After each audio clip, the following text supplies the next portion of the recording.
Okay, good morning. We're on Hamid Alpha. We'll start on Dalam Beis. If you remember, we were discussing our Mishnah, and we were discussing whether Rebbe holds of Rabbi Akiva and Rabbi Shmuel in our Mishnah, or whether Rebbe just puts them in our Mishnah but doesn't actually hold like them.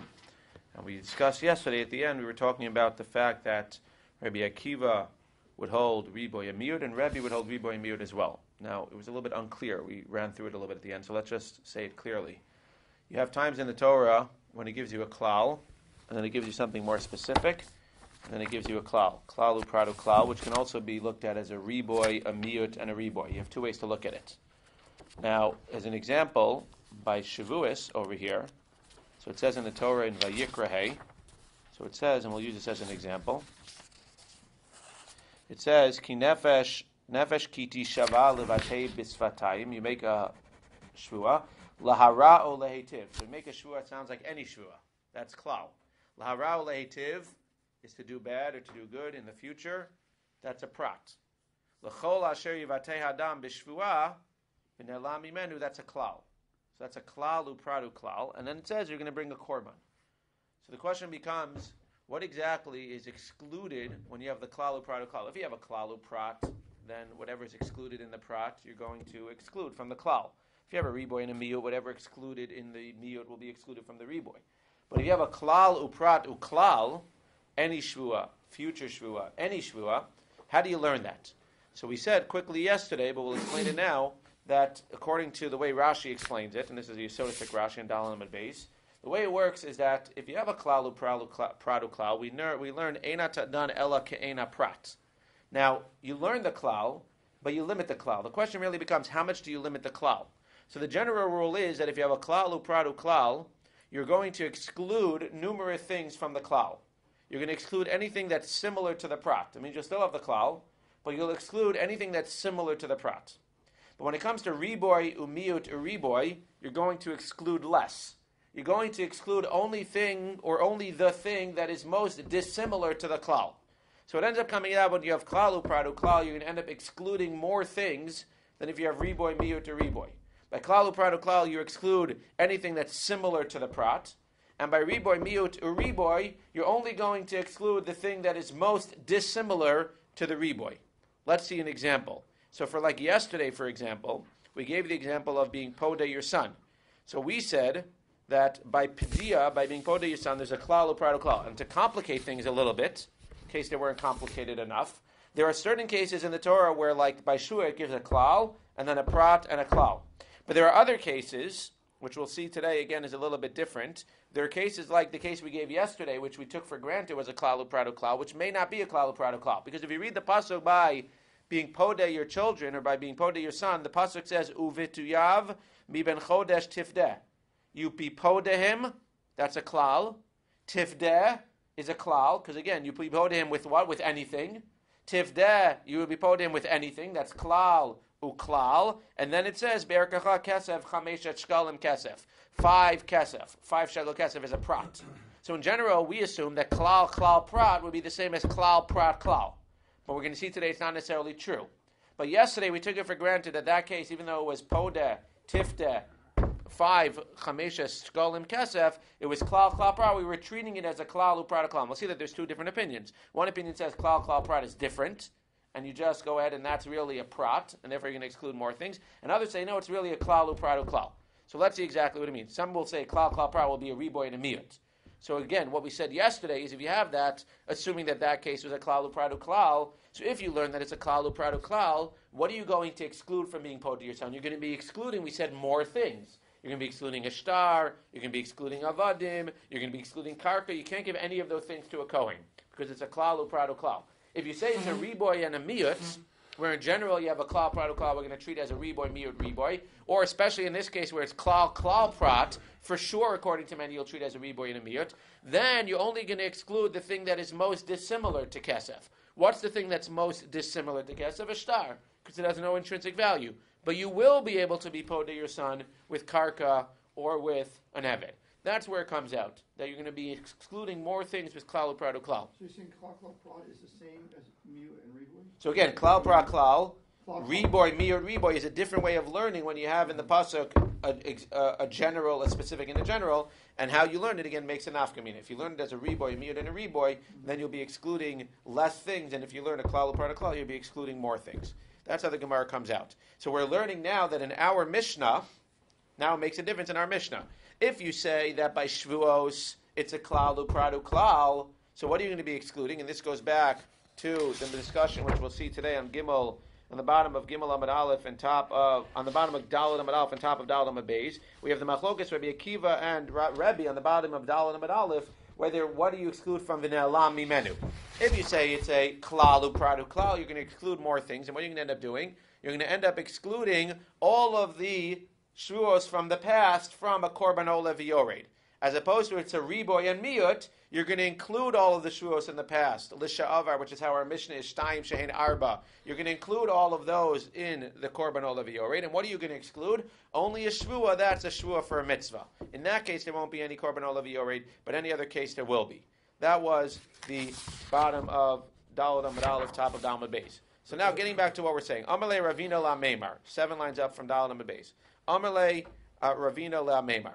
Rebbe Darish Riboy Umita, you're assuming that Rebbe was Doresh in our Mishnah, that the case of Shvuos is a Riboy and a Miyut, and therefore if it's a Riboy and a Miyut, you're only going to exclude the thing that's most dissimilar, which is a Shvu on a mitzvah. If you lie about a Shvu on a mitzvah, if you take a Shvu, it's not chal / you're not going to bring a korban olah v'yored. But if you take a Shvu that achalti or shelo achalti, then l'sha'avar, according to Rebbe, you will be chayiv a korban olah v'yored, which is within Rebbe Akiva as well. How's that possible? V'ha Rebbe klali uprati darish. We know that Rebbe actually holds of klal uprat, and therefore he should actually agree with Rebbe Akiva over there in that machlokas. He shouldn't have a machlokas with Rebbe Akiva, and he should agree that in our Mishnah, shtayim shehein arba should not be shtayim shehein arba, and you should only be chayiv a korban for the future, not for the past. Where do we see that he holds of klal uprat? From the case of Martseya.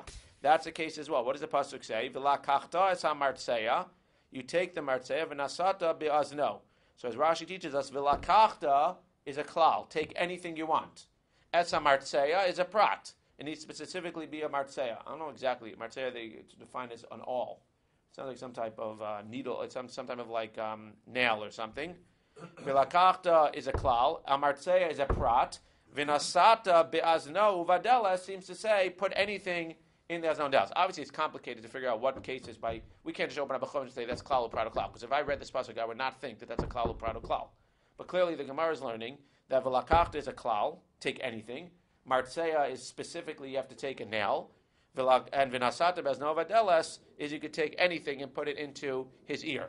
So that's a klal uprado klal. So what would you learn? So if you're going to learn that's a klal uprado klal, you're going to learn that there's going to be many things that you cannot use for your eved, to keep him as a slave. As opposed to if it's a riboy umiyut, then you'll be able to use most things except for things that are very dissimilar to it.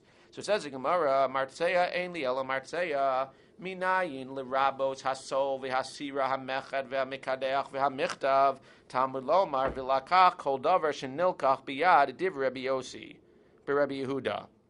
He's learning that we can include all of these things. Rabbi Omer Martseya. Rebbe says it's a martseya. Ma martseya miyuchad shal mateches. Av kol shal mateches. It needs to be specifically something like a martseya. From Rinan b'maika miflagi, Rebbe doresh klale uprate. For Rebbe Yossi, Rebbe Yehuda doresh riboy umiito. And Rebbe is doresh a riboy and a miut. And again, riba in general here it's using it from the opposite extreme. It means that when we say riboy and miut, so we were learning that you're including everything except for one thing. So riboy means you're including everything but one thing. So over here, if you learn riboy and miyut, then you're including everything to be able to use except for one thing, which Rashi points out is like a sam, is like an acid. You couldn't use an acid to burn a hole in his ear, which would be painful. But you can use, according to Rabbi Yossi, Rabbi Yehuda, you can use anything else. You can use a sol, which is like a splinter, like a piece of wood. A sira is a thorn. A meched is a needle. A mikadeach, I'm not exactly sure what it means. It explains in the article, but I didn't know what that word meant. What does it say in the article? A mikadeach. Mikadeach. With a G, like something. Whatever, you can see if you find it. Michtav is a stylus. So you can use any of those things, because seemingly he's holding riboy umiyut. He's holding riboy amiyut. Therefore, the only thing it's going to exclude, the only thing it's like a gindle or something. I forgot exactly what he says over there.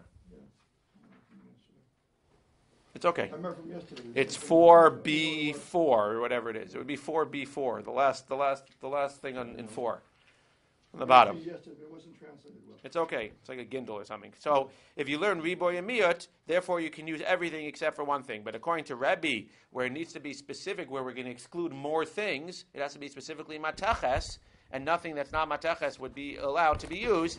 That seemingly he's learning klal uprat. Therefore you're excluding more things from being able to use by martzeya.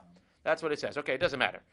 Says what? Gimlet. A gimlet, right. So we have to get a definition of that. Says the Gemara you're right, be'alma klala uprati darish. Now we have a problem. You just suggested that Rebbe holds riboy and miyut. And that's why our case in the Mishnah is riboy and miyut. And that's why the case of uftuyami ben chodesh is riboy and miyut. That's why you can use everything almost. And that's why over here, again, here's the opposite. Over there it was riboy and miyut. You're either including everything except for one thing, or you're excluding everything except for one thing. Over there by riboy it was including everything except for one thing. Over here, it's excluding everything except for one thing, i.e., something that's similar to metal, or something that's made out of metal. So it says, in be'alma klala uprati darish. You're right. In general, it's klal uprat. So if that's true that he holds klal uprat, and that's why over here he excludes a lot of things, i.e., all things that are not metal, he excludes all those things. So why, by the case of being poda your son, does he say you can only be poda your son with what? You can only not be poda your son with a star. You shouldn't be able to be poda your son with karka, and you shouldn't be able to poda your son with an evet either.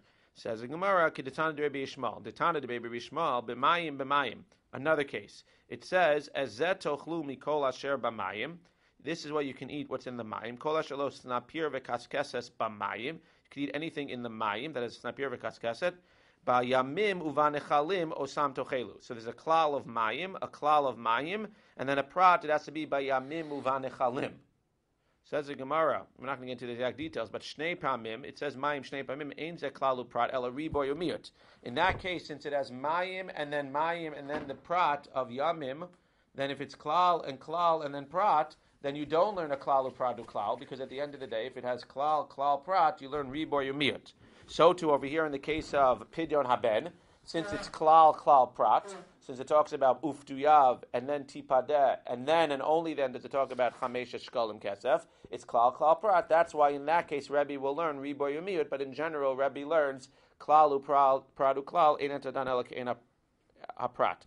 For Rabbanan Amar Avina Kedamri b'Marava Kol Makom Shatamotze Shtei Klalos Hasmuchos Zelazeh Hatel Prat B'Neim V'Donam B'Klal Uprat. And the rabbis argue and say even when it's klal prat, you still learn it as a klal uprat uklal. Hasha da Amar Rebbe Klal Uprat Darish Bal Korcha Kashya Shvuos Ela B'Shvuos Nasiv Ali B'D Rebbe Akiva V'Lei La Sfira Lei. So now we've worked out everything. The problem is we've not worked out the one case that's most important to us, the case of Shvuos in our Mishnah. Because again, we understand, why does Rebbe say by the case of Pidyon Haben, what are you allowed to do? By the case of Pidyon Haben, you're allowed to use everything except for shtaros, because he learns that that's a case of riboy and miyut, because what? By Pidyon Haben, it's klal prat. Klal prat, according to Rebbe, is riboy and miyut. Therefore, you're only going to exclude the thing that's most dissimilar to money, which is shtaros. In the case of martzeya, he's going to learn that you have to exclude everything except for the thing that's most similar, or i.e. the thing that's most dissimilar to Matzeh. So he says you can use everything. You can't use everything in that case. You have to use something that's specifically Mateches, because that's a case of Klal Uprat Uklal. And when you have Klal Uprat Uklal, so then you're going to exclude more things. So in the case of Pidyon, that's a case of Riboy Umiyut. The case of Matzeh is Klal Uprat Uklal. Going now to the case of Mayim, that's going to be also a case of Riboy Umiyut, because again, it's Mayim, and then the Prat. But now go to Shvuas for a second. What's Shvuas? Shvuas is any Shvua, a Shvua lahara o lehetiv, and then any Shvua. That's clearly a case of Klal Uprat Uklal. That's not Klal Prat where you can say, oh, Rebbe holds Riboy Umiyut. That's a case of Klal Prat. That's a case of Klal Prat Klal. Klal Prat Klal, what does he need to do? He needs to exclude as many things as possible. He needs to exclude Einat Tadan Elak Eina Prat. What does the Prat say? Lahara o lehetiv. Therefore, if he's going to hold of klal upradu klal in general, then Rebbe in our Mishnah should be doing what? Rebbe in our Mishnah should be not be saying shnayim shein arba. He should be saying that you're only going to be chayiv a korban la hara leitiv for the future, not for the past. Therefore, it must be that Rebbe holds klal upradu klal. It must be that Rebbe holds eina chanami by shvuos it's shnayim shein shnayim. And you're only chayiv a korban for 2 in the future because he holds klal upradu klal. When he says in our Mishnah shnayim shein arba, he's quoting Rabbi Akiva, but he's not actually holding like Rabbi Akiva, which is how we started the whole discussion yesterday. We said the Mishnah cannot be Rabbi Akiva for some reason, and it can't be Rabbi Yishmael for some reason. So we said yesterday it's a combination of Rabbi Akiva and Rabbi Yishmael. Then we suggested that's one step. But we could suggest that Rebbe brought the opinion of Rabbi Akiva and the opinion of Rabbi Yishmael, but he doesn't agree with that Mishnah. He means he's putting the Mishnah together. He could put the Mishnah together and not agree with it. We want to suggest he puts the Mishnah together, he puts the opinion of Rabbi Akiva, he brings an opinion of Rabbi Yishmael, and then we suggest that he agrees with the Mishnah. Not only does he bring it together, he agrees with the Mishnah. Now at the end, we're rejecting that and saying based on what we see that he holds klal upradu klal, it can't be that he agrees with the Mishnah, and therefore he brings Rabbi Akiva, he brings Rabbi Yishmael, but he doesn't actually agree with the Mishnah. He actually would hold differently, and he would hold that shvuos shnayim shehein shnayim, but not shnayim shehein arba. Okay, don't get lost. It gets worse. Says the Gemara, Gufa minayin she'eno chayav. If you're faint of heart, shvuos is not for you. Minayin she'eno chayav ela sheyesh ba yediya betchila v'yediya basof helam bentayim tamulom arvenelam v'nelam shnei pamim div Rabbi Akiva Rabbi Omer eno tzarech harei omer v'nelam miklal sheyada v'hu yada harei kan shtei yediyos imkeim tamulom arvenelam v'nelam l'chayav al halem tuma v'al halem mikdash. We mentioned this yesterday. This was the bottom of Daled Amud Aleph and the top of Daled Amud Beis. Again, yesterday we said that it says v'nelam, and yada by the case of shavuos, by the case of yediyos hatuma. I'm sorry. And we learned that according to Rabbi Akiva, V'nelam teaches us what? We need one. We don't need V'yada. We know, going back again, we have awareness, concealment, awareness. We know that you need to have awareness at the end. That's a given. If you want to be able to, if you're going to be mechayiv somebody a korban, he needs awareness at the end. If he doesn't know that he did anything wrong at the end, he's not going to bring a korban. So throw that out. Now you have V'nelam, and yada. So the way that Rabbi Akiva holds, is that V'nelam is not extra. V'nelam teaches us was that you're going to be chayiv a korban in the case where you forget that you yourself are tamei. But v'yada just teaches us that you need to have a yediyah beforehand. So you know that you're tamei, then you forget that you're tamei, then you're aware that you were tamei, now you got to bring a korban.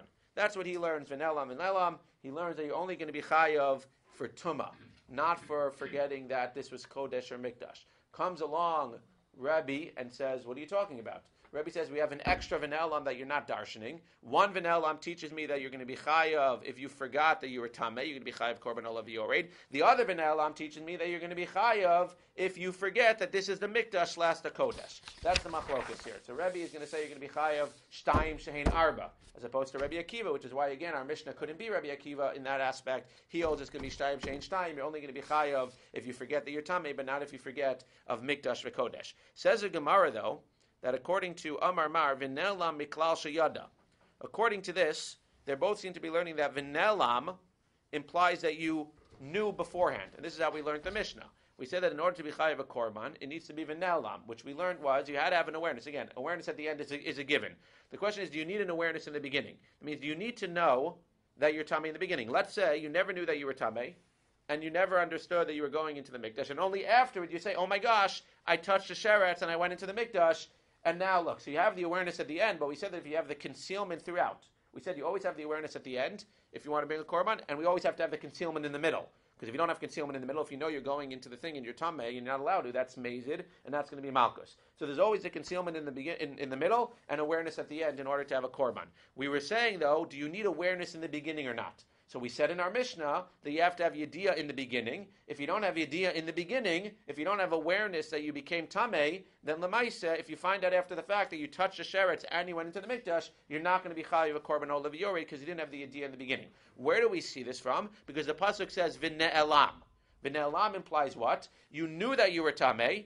Then at the time that you went into the mikdash or you ate the kodesh, you forgot that you were tamei. Then you realize later that's where you had the awareness that you were tamei. You have the concealment in the middle, the awareness at the end, you're chayiv. The problem is that word v'ne'elam, if you're telling me that it's miklal sheyada, my mashma, where do you see that? Amarava midelo ksiv v'hi aluma mimenu. If it would have said v'hi aluma mimenu, the fact that your tamei is hidden from you, What would that imply? That it's hidden and it was hidden the entire time. If it would have said V'hi aluma mimenu, then we could have learned that you could bring the korban even if it was totally concealed the entire time. That means you never knew you were tamei. You went into the mikdash without knowing you were tamei, without knowing this was a problem. You find out later, you could bring the korban. That's what it would have been had it said V'hi aluma mimenu. The fact that it says v'nelam implies that what? You knew that you were tamei, then you forgot, then you went into the mikdash, and then lamaiseh you're going to be chayiv the korban. Amalei Abaye. If that's true, that the word v'nela mimenu means you knew something and then you forgot, that's going to be a problem.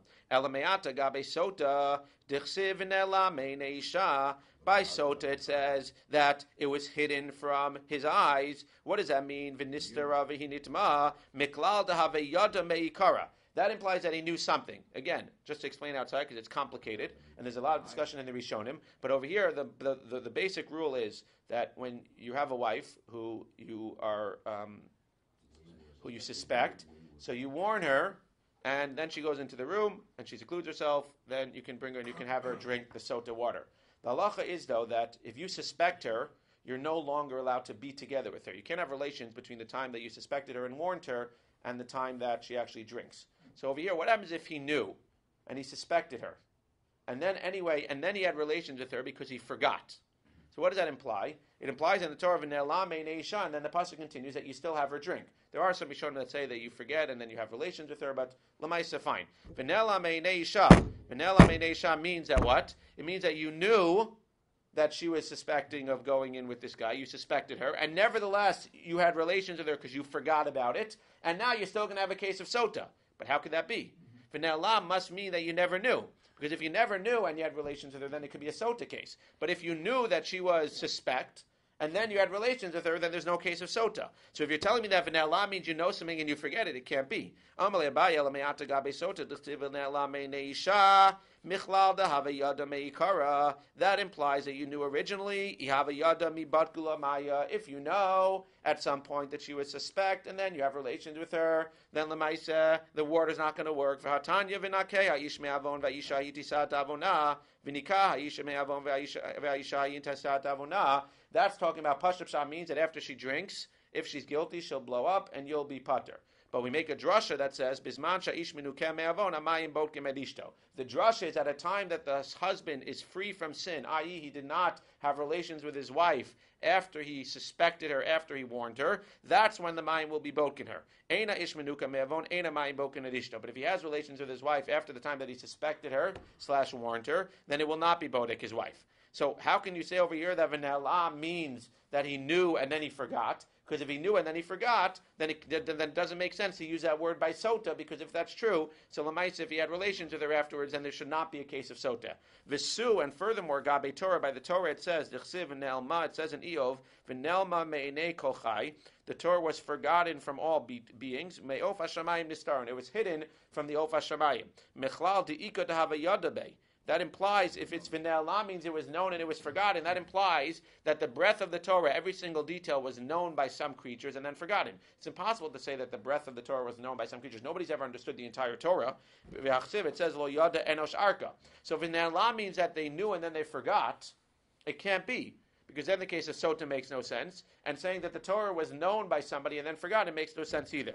Says the Gemara, Elar Marabaye, Kesavar Rebbe, a bombshell, Yediyah space Rabo Shema Yediyah. Once you learn it in school, you're held accountable forever.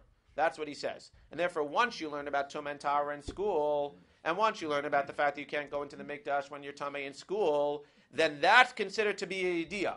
And therefore, we're changing everything that we said until now. That means if you don't know that you touched the sheretz, and you don't know that you went into the Mikdash, and you find out afterwards, you'll still be chayav a korban olev v'yored, because once you learn in school about Tum and Tara, you are held accountable for the rest of your future. That's what the Gemara says. And therefore, we're not learning necessarily from v'ne'elam that you knew and then you forgot. V'ne'elam can actually be that you didn't know the entire time.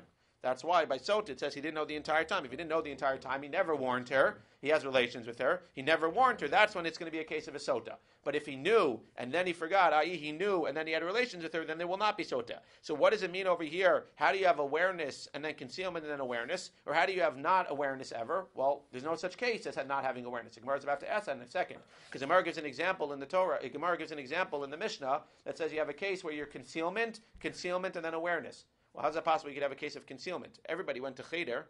If you went to Cheder, so then at the end of the day, what happened? If you went to Cheder, you learned about Tum and Tara and Cheder. You're always going to be chayav for a case where you're mitame yourself or you go into the mikdash because you learned about it in Cheder. Says Gemara, Amalei Rav Papa Labaya Elo Diktani Ein Ba Yediyah Betchila V'Yesh Ba Yediyah Betsof Mi'ika Deles La Yediyah Space Rabo. How can you have a case? And if you're explaining that V'Ne'elam means that you forgot what you learned in Cheder, and when you forget what you learned in Cheder, you're still going to be chayav. What? You're going to be chayav a korban olav yored. So who's not going to be chayav a korban olav yored? How could it be that somebody did not have a yediyah in the beginning and had a yediyah at the end? Says the Gemara, Amar le'in mishkachza betinok shenishba le'bein anachim. There are people that went to public school.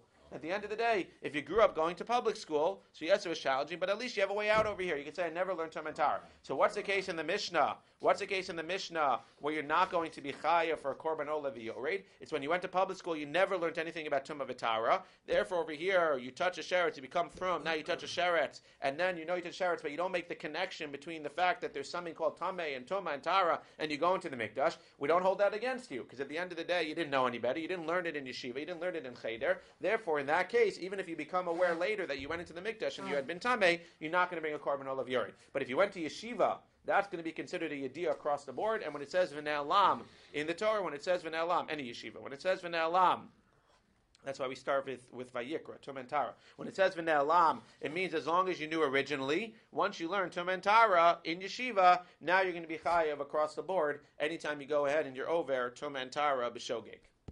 Yes? This might be a little bit off topic, but the case with the Nida, there's actually two players here. It's not just you forgetting. She technically could know the halachas and allow herself to be with her husband and get her off the hook. Correct. So even if you don't know, she knows, and that she plays a role in that in your Tumah Tara and in the whole korban situation in this particular case. Correct.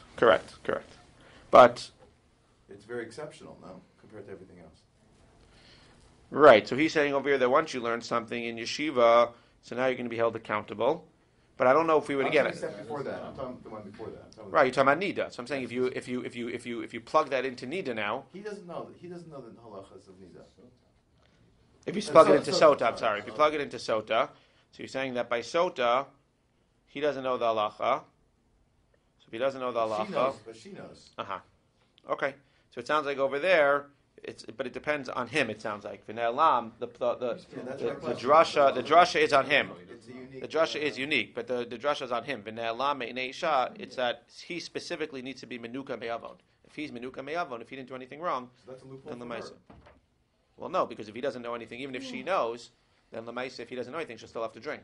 Oh, she still has to. That's what it would sound like. Ah. As long as he's menuka me'avon, it sounds like she would still have to drink, because it's only an exclusion. It sounds like this is an exclusion. But they had relations. Again, but the it's an exception. She has to drink as a sota. The exception is that if he's not menuka me'avon, if he's not clear of sin, then she doesn't drink. But if he doesn't know any better, then he's clear of sin. It doesn't matter what she is. It sounds like the drasha is that he's menuka me'avon. If he's clear of sin, then she drinks. Who cares? She already sinned. She was secluded. They have relations. No, it sounds like it's a mitzvah that he's menuka me'avon. That's what it sounds like. I thought the other B'Sham Menuka Me'avon is that he has never fooled around in his life before. I never heard that. I don't know. Yeah, but it's an aspect for something the Gemara brings it. I guess we went to different yeshivas. I don't know. Zak the Gemara. Rabbi Spitz, the Balach teaches everybody in the mother's womb. So how can you answer it? Again, okay, but we forget it when they come out. You and everyone forgot. You forgot. You forget it when you come out. Reminder. So that's Yitzios HaShabbos. and, You forget. That's it. So you forget. It's a fascinating shot. You're not chayav for that. Doesn't count. No, but to say that Yedios, this is fascinating. To say that Yedios based Rabo is Shema Yedia, that's a big chiddush. The guy wasn't listening. To say the guy wasn't there, wasn't listening, whatever it was, but to say that when he was in yeshiva, so now he just didn't put two and two together. He didn't put that when you're tameh, you're not like going to the mikdash. He didn't put together that now he's tameh, so that means that when he went into the mikdash, you're not like going to the mikdash. To say that that's a Yedia, that basically gets rid of any case where there's no awareness in the beginning. According to anybody who went to yeshiva, now you always have awareness in the beginning, you have awareness at the end, and therefore, the case of if you learn within If you learn within Rabbi Akiva, you're going to be chayav for korban olav yored in all of these cases, because you take a shua in the future or in the past. You assume you always had the idea. As long as you have the idea afterwards and there was a concealment in the middle, you're going to be chayav korban olav yored. Okay. Yitzio Shabbos Shtayim Shein Arba. We have 15 minutes to finish a blot and a half. Okay, a moment and a half. Yitzio Shabbos Shtayim Shein Arba. It's not Hassam. For those that learned Shabbos, if you learn Shabbos, so hopefully you understood the first Mishnah of Shabbos, at least parts of the first Mishnah. We know in our Mishnah it says Shtayim Shein Arba. The problem, what does it say in the Mishnah in Shabbos? It says Shtayim Shein Arba Bifnim, Ushtayim Shein Arba Bechutz. Let's just say this outside because it's too complicated inside. Shtayim Shein Arba Bifnim, Shtayim Arba Chutz. What did we say? How did we explain our Mishnah? We explained our Mishnah over here. All it says is Shtayim Shein Arba. So what did we say? We said that the main thing is Rishus HaYachid to Rishus HaRabim. That's in the Mishnah. That's the main thing of Hotzah. Hotzah is when you go from the private domain to the public domain. We said, what's the Shtayim? Shtayim could either be the guy inside, the Balabayas, taking from the private domain and putting in the public domain, or the guy outside, the Ani, taking from, he's putting his hand into the private domain and bringing it into the public domain. Those are the two cases of Hotzah. Shehein Arba, we said, includes Hachnasa. Hachnasa, again, is bringing from Rishus HaRabim into Rishus HaYachid. And you can have that both ways as well. Again, you can have the guy outside bringing into Rishus HaYachid, putting his hand and putting into Rishus HaYachid. Or you can have the guy inside taking his hand to outside and pulling something into inside. That's how we explain Shtayim Shein Arba. The problem is that in Masechah Shabbos, it doesn't just say Shtayim Shein Arba. It says Shtayim Shein Arba Bifnim and Shtayim Shein Arba Bachutz. Shtayim Shein Arba Bachutz is a case of Hotzah. Shtayim Shein Arba Bachutz is a case of Hotzah. And the Shtayim, which is 4 in Hotzah, is you could have 2 cases which are 4. You're going to be high for those same 2 cases by Hotzah, from Rishus HaYachid to Rishus HaRabim, again, either placing it out or bringing it in. And Hein Arba, over there, what does it mean? I'm just going to say it outside. Over there, it means Shein Arba, there's 2 cases where you're high of a korban chatas, b'shogeg, 2 chiyuvei d'oraisa, and 2 chiyuvei d'rabanan. What are the 2 cases where you're high of d'rabanan by the case of Hotzah on Shabbos?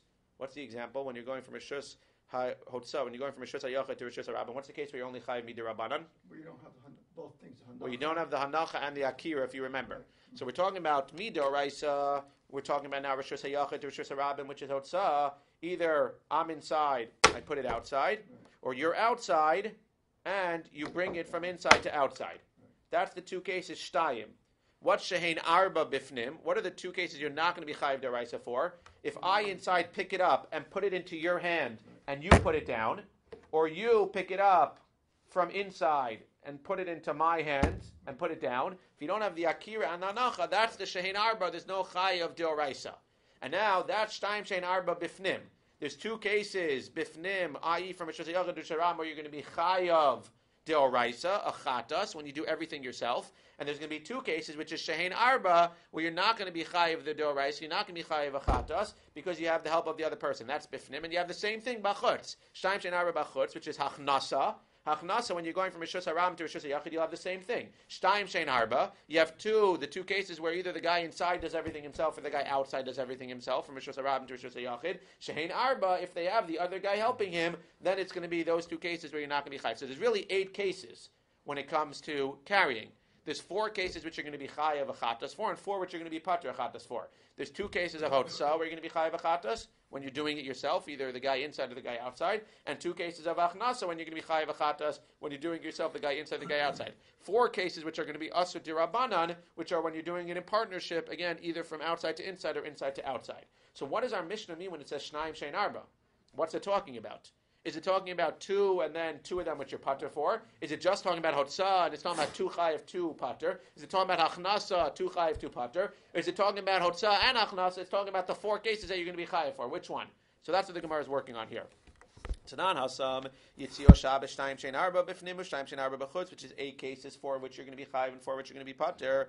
Ma'ishna Hacha Detana Shtayim Shein Dalid V'Sulo U'Ma'ishna Hasam Detani Shtayim Shein Arba Bifnim Shtayim Shein Arba B'chutz. Why over here does it bring 4 cases and over there it brings 8 cases? Hasam De Ikar Shabbos Hu Tani Avos V'Toldos Hacha De Lav Ikar Shabbos Hu Avos Tani V'Toldos Lo Tani. So originally we want to say that over there it talks about all the Avos and Toldos. The Av is Hotzah.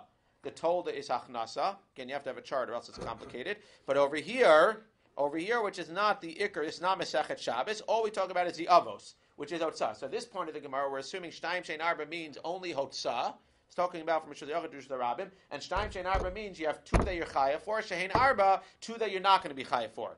Says the Gemara, Avos Ma'niu. What are the Avos? Yitzios. That's Yitzios. Rishus Hayachid to Rishus Harabim. Yitzios Tarte Havyan. You're only going to be chayav for 2 cases. So when it says Shtaim Shein Arba, what do you mean you're going to be chayav for 4? Says the Gemara, V'chitema mehen l'chiyuv mehen liftor. If you say that like in Masechet Shabbos, when it says Shtaim Shein Arba, it means 2 you'll be chayav for and 2 you'll be pater for. That can't be the pshat in our Mishnah, because in our Mishnah, it goes further and says, V'hadumya demaris negaim kitani. It compares it to maris negaim. Ma hasam kul l'chiyuv, afacha kul l'chiyuva. Like we said before, by maris negaim, in the Mishnah in Shabbos, you can explain that 2 that's 4 and 2 that's 4, 2 are chayav and 2 are pater. 2 are chayav and 2 are pater, because there's nothing else in that Mishnah.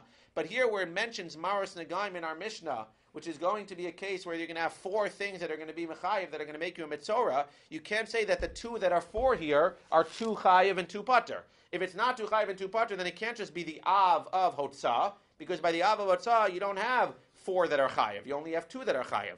Therefore, what must it be? Ela Marav Papa, Hasam de Ikar Shabbos Tani Chiyuve Upture. By Shabbos, over there, it mentions hotzah, it mentions achnas, it mentions the av, and it mentions the tolda. However, it mentions the peturim and the chiyuvim. Hacha chiyuve tanu beture lo tani. Over here, it mentions the chiyuvim and not the peturim. What are the chiyuvim? Chiyuve ma'ninhu yitzios. You're chayiv for the yitzios. Yitzios tarti hu havyan. But there's only 2 yitzios. Says Gemara, no, shtaim deotzo, shtaim deachnasa. There's 2 yitzios. So in our Mishnah, when it says shtaim shein arba, it means you're going to be chayiv to the av. Again, an av and a tolda you're chayiv deraisa for. Just a different one of them is the av. You're going to be shtayim shein arba in our Mishnah, means 2, which is what? Which is hotzah. Shein arba, which has another 2, which is hachnasa. So it's including only the 4 cases from Shabbos, 4 out of 8, which you're going to be chayiv achatas for. It's including those 4 in our Mishnah here.